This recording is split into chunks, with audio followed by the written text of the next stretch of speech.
Yeah. Thank you so much for taking the Yeah. time, first of all, to join me today. I really appreciate it. And I've been looking forward to this conversation. Okay. So, where are you joining from today? When I came in from, I was at a Virtuoso event in Lisbon, the UK and Ireland Forum. And then tomorrow I'm actually joining travel experts on an Our Waterways cruise in Hungary, Austria, and Germany. Amazing. So, I understand you're very busy, and this means a lot. I began my career as a hotelier first. So I was in it's actually a beautiful historic Victorian mansion that was in the south of Dublin. And we were the only property that had interpreting equipment. So we got all the conferences belonging to the first European presidency that Ireland held, the EU presidency. So because of that, we had a lot of famous actors coming to the hotel and ministers and presidents, etc. So then a lot of them, when they went to the property, they actually enjoyed it so much that they wanted to come back on vacation. So we were used to looking after very influential people. And then I left there in the year 2000 and worked for a property development company where we bought historic properties and we flipped them. And then we rent them out on behalf of the owners. The only problem was I didn't have the backup services I needed. So what I did then was I was doing my MBA at the time. For my thesis, I actually wrote the business plan for my company. And Beautiful. then I set up the company in 2004. And one of our Amazing. first clients was Michael Jackson. And we had him for a year and a half, which was brilliant for us because it gave us publicity around the world. We were able to join Virtuoso. And at that stage, we started doing hotels. And then after Ireland, we specialized in the UK. After the UK and Scotland, we specialized in Africa. And now we do all over the world.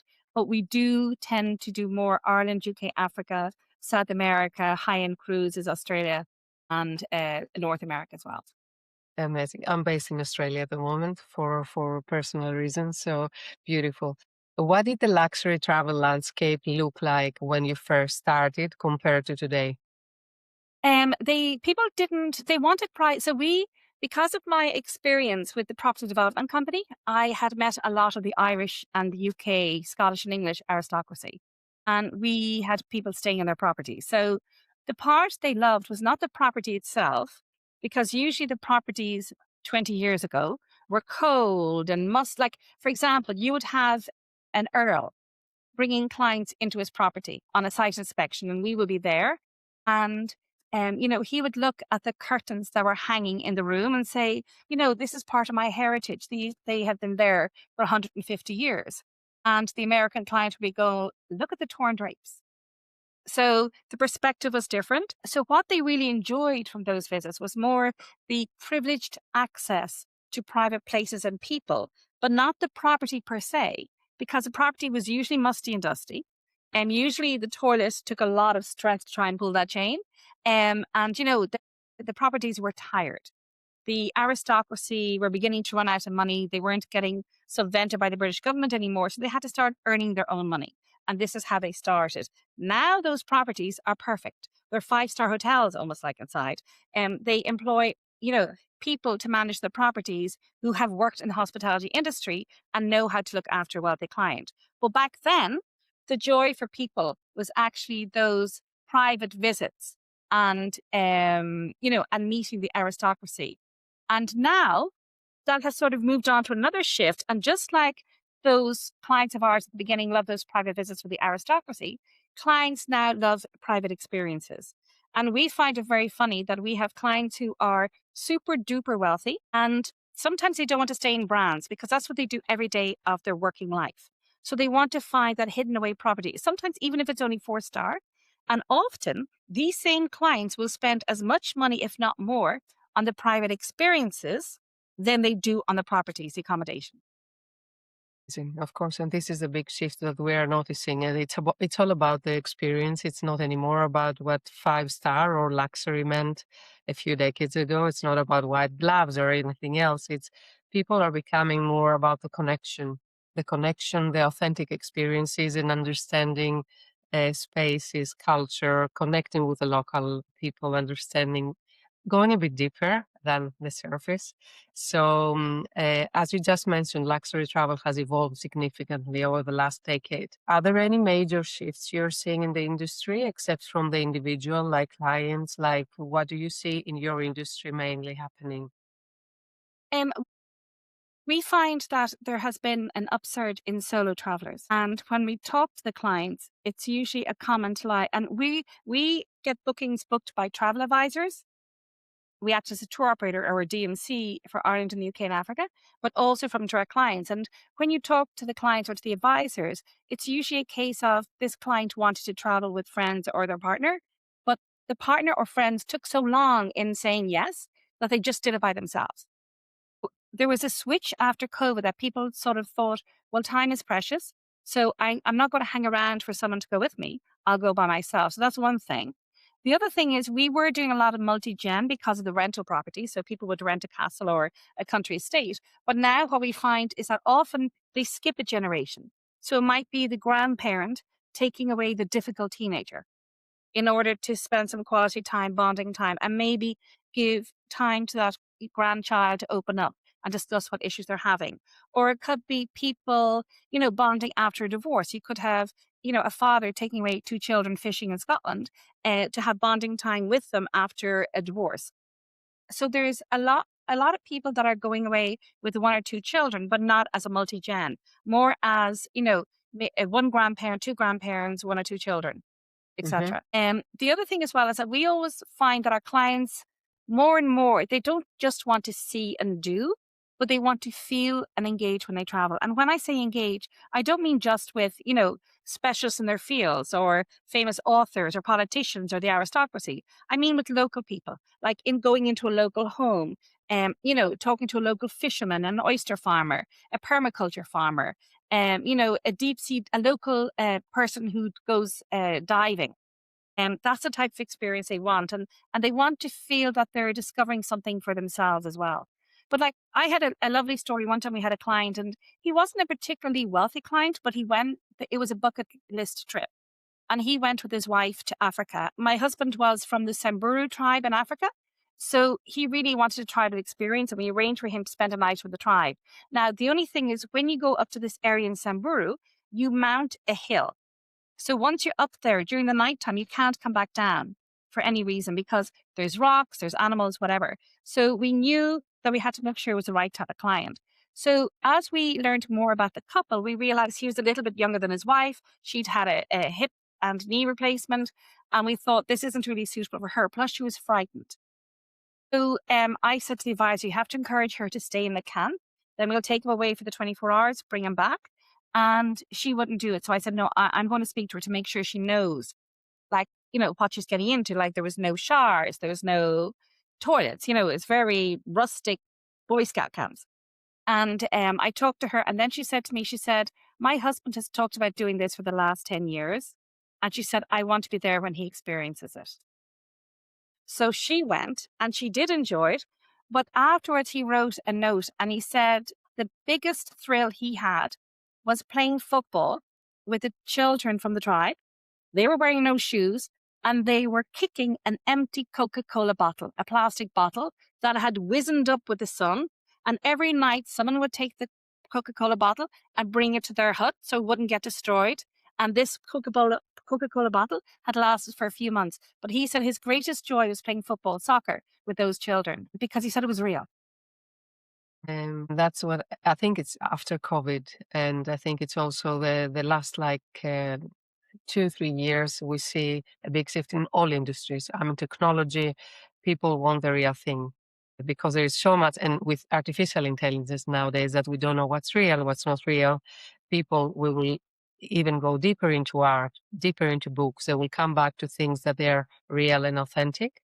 And there's going to be the young generation, of course, that's going to be more attached to a different reality as long as we can influence them, if we can. So, as a CEO today, what occupies most of your strategic attention, for instance? As for the business, like what's working exceptionally well in the business right now? And what do you think could do a little bit better? What's working exceptionally well in your business at the moment as a CEO Well, the today? funny, Yeah. yeah, what we tried to sort of we're very much into giving people options. So we very much want, like, there's options on luxury travel, but also we're very much into conscientious travel. Like, sustainable is fine about carbon and waste, great. But for us, sustainable also means looking at the other pillars, looking at supporting local economies and communities, looking at sort of honoring and respecting local traditions and cultures, and even subcultures within a culture. We found that no one ever asked us, I want a sustainable trip. No one actually came to us and said that. But what we try and do is when we have clients coming to us, we give them some more responsible travel options. And usually they're not more expensive. Sometimes they're even cheaper. But once a client is offered that, they are very happy to take the option. And it's almost like post-decision reassurance that they've sort of said, oh, well, it's not something I would have thought of, but I'm really happy I'm doing it. So we found we've had a lot of people who are making purposeful decisions of the options and alternatives that are available to them and choosing the more responsible ones, even though they would never have asked for them at the beginning. So I feel really as a travel advisor, our job is to educate the client and make them aware of what's available so that they can make the right decision. And then the funny thing is, like, I sort of liken it to a spiral, because what happens then is that when the clients go on those more responsible travel options, they're happy with it and they look for the next time they contact you, but also they share it with their friends and family. So it's like a spiral that goes upwards and outwards, and it's a sort of an organically growing spiral. So that's one big thing that we find is different. Like, in Ireland, you have the Cliffs of Moher, but they're very famous. But the problem is there's too many people going there. So we offer the Slieve Lee Cliffs, which are actually the highest cliffs in Europe and are in the northwest of Ireland. There's no lines or queues. There's no fees. I actually think they're more beautiful because they don't never have a mist. So you're guaranteed a perfect sight every time you go there. But if you didn't tell the client why they should do it or that it exists, they would go home. And if someone said, did you see the Cliffs of Moher? They would feel they missed out. But whereas when you educate them, they can say, well, actually, no, because apparently everyone's doing those and there's these higher cliffs and no one knows about. So we went to those instead. So it's the way you frame or proposition the alternative. Yeah, that works for us. Of course, and a real experience and people that they have lived what they are suggesting with the machines, we call them the robots or the computer cannot. There is a trust issue there. Let's talk a bit about AI now. Technology is rapidly reshaping how travelers discover destinations, especially with AI-driven planning tools that there are plenty now out there. Do you see AI as something that could enhance the role of luxury travel advisors, or something that could potentially disrupt the industry? Well, I think the human connection is very important. And I think what AI should be used for more is more research and for taking those tasks and, everyday things that you do that you waste time on, but that don't really have a direct benefit for the customer. So yes, they do have a benefit because, you're ticking all the boxes, crossing the T's, dotting the I's, but really it shouldn't take over from the people experience.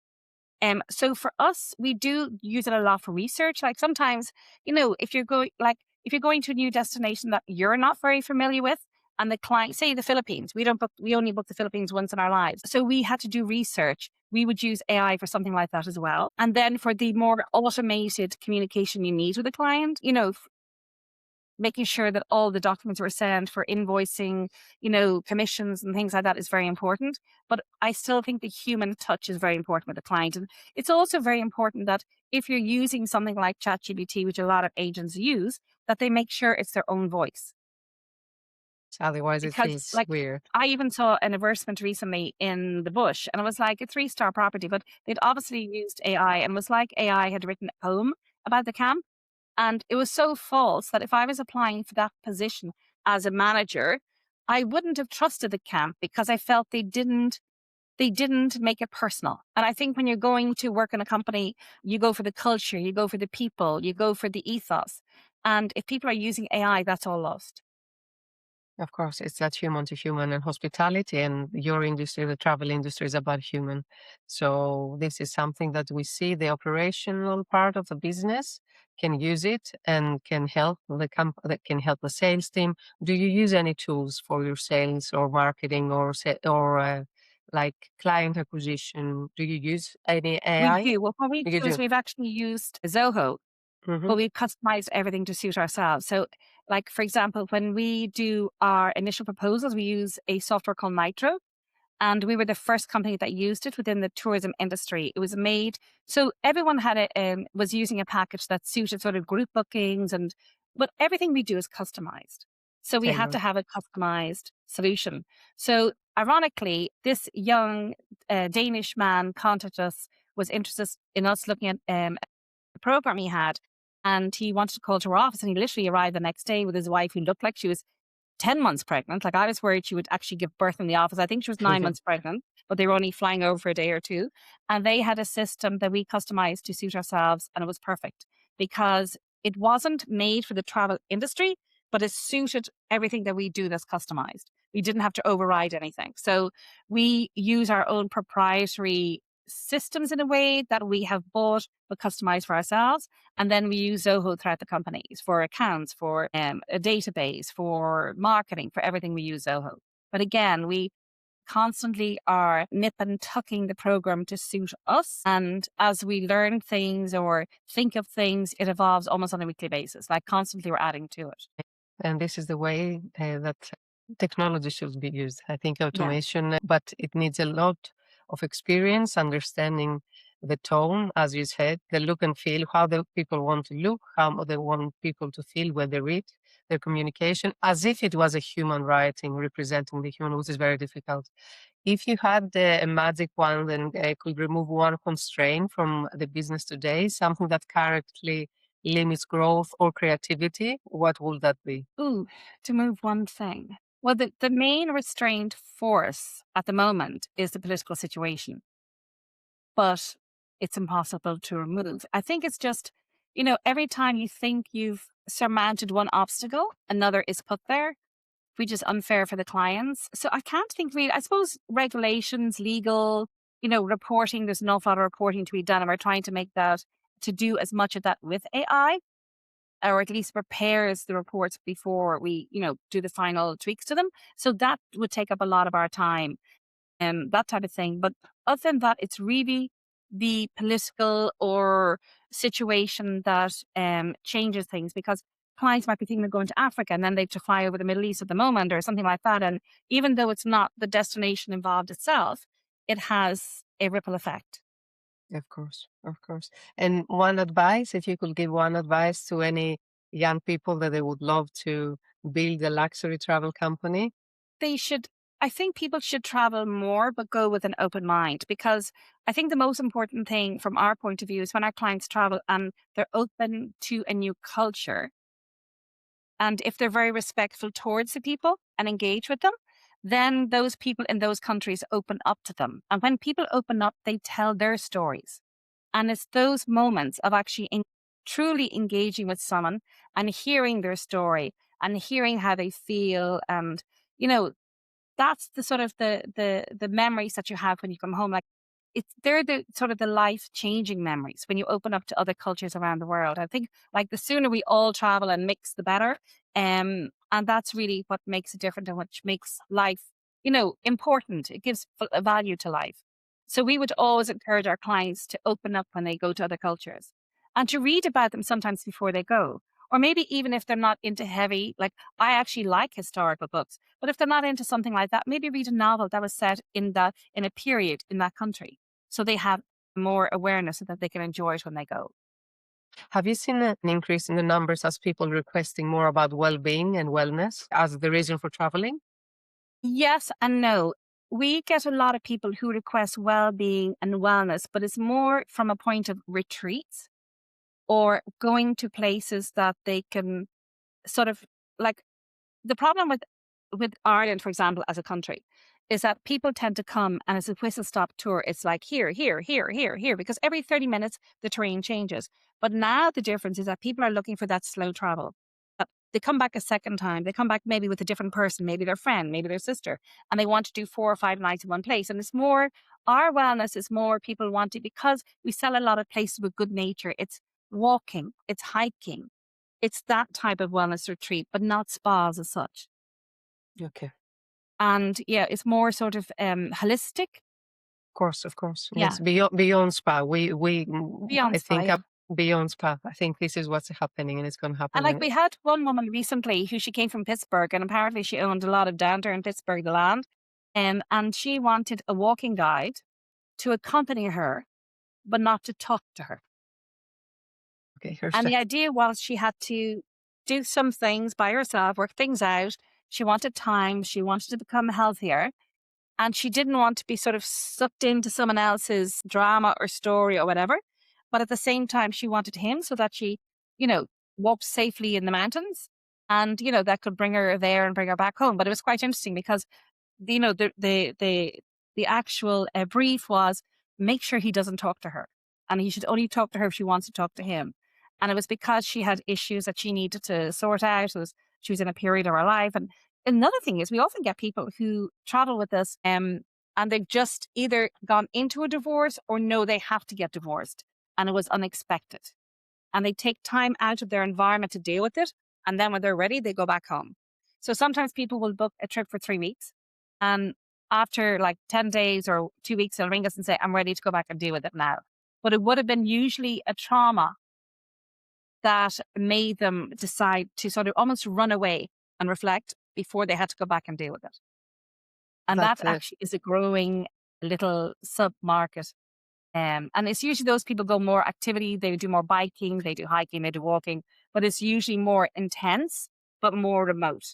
Often another one that's almost like that, but not. And maybe if someone who's finished writing a book, maybe someone who's writing a thesis for the university, and they want to stay somewhere off the beaten track, and you know, somewhere that it might be like I would consider 5 star, but wouldn't be perceived as being 5 star by the mainstream industry. It might be a lovely little, cottage or townhouse somewhere. And then they get the backup services they need. But again, they're left to themselves for those few weeks or sometimes up to 3 months. At the end of the day, we're reconnecting with ourselves and being removed from environments that they take our energy and our attention. It's a new luxury, as we say in Buddhism, which I am into. I think this is the luxury these days, and it's a beautiful way to be. And this is transformational experience, not even experiences, transformational journeys you offer to people, reconnecting with them with their truth, which is beautiful. Thank you so much for your time. I You're more than appreciate welcome. it. Thank you very much for asking It's me. I appreciate it. it's been such a pleasure. We crop, we make things look nice, reels, we share it with our community. We usually support individual hoteliers. We work with the people. What 5 stars is a different story for everybody, but people that they want to invest in their experiences into supporting and offering these transformational journeys for the clients. So not in the corporate environments. We don't want to work there. So we will share with our community, and I'm sure they will love your experience. And thank you very much for that. Fantastic. Thank you very much. It's been Take a care. pleasure. Take care. Thank Thank you. you. Bye bye. Thank you, Ciao, ciao. Nicolina. Bye. Bye.